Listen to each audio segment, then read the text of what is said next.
ఇరాన్లోని అణు కేంద్రాలు పెద్దగా దెబ్బతినలేదని అంతర్జాతీయ అణుశక్తి సంస్థ అధిపతి రఫాలే గ్రూసీ వెల్లడించిన విషయం తెలిసిందే. ఆయన చెప్పిన దాని ప్రకారం శుక్రవారం నాటి దాడులు మినహా మిగిలినవి పెద్దగా వీటిపై ఎఫెక్ట్ చూపలేదట.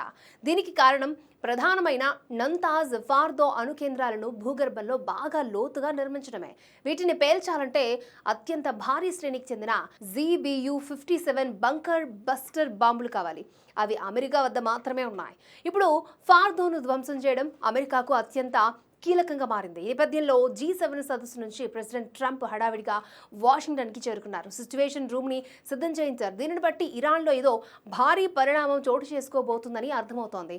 అమెరికా కూడా ఇరాన్ అణు కేంద్రాలను ధ్వంసం చేయడంలో ఇజ్రాయెల్తో చేతులు కలపనుంది అనే ప్రచారం కూడా జోరందుకుంది. ఇందుకోసం దాదాపు 20 అడుగుల పొడవుండే ZBU-57 అనే భారీ బంకర్ బస్టర్ బాంబుని వాడాల్సిందే. ఇది సుమారు 13,600 కిలోల బరువు ఉంటుందట. దీనిని కేవలం అమెరికాకు తురుపు ముక్క అయిన B-2 స్పిరిట్ బాంబర్స్ మాత్రమే ప్రయోగించగలవు. కొన్ని నెలల క్రితమే ఈ రకానికి చెందిన దాదాపు 5 యుద్ధ విమానాలను పశ్చిమాసియా సమీపంలోని డియాగో గార్సియా బేస్కి చేర్చింది.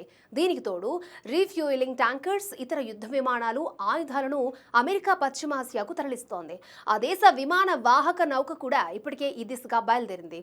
ఓ పోర్టు విజిట్ని కూడా రద్దు చేసుకుని ఇది పశ్చిమాసియాకు ప్రయాణం కట్టడం గమనించదగింది. దీంతో పాటు డెస్ట్రాయర్స్, ఇతర సహాయక నౌకలు వస్తున్నాయి. బ్రిటన్ కూడా తన ఫైటర్ జెట్స్ని మోహరిస్తూ ఉండడం టెన్షన్ని పెంచుతోంది.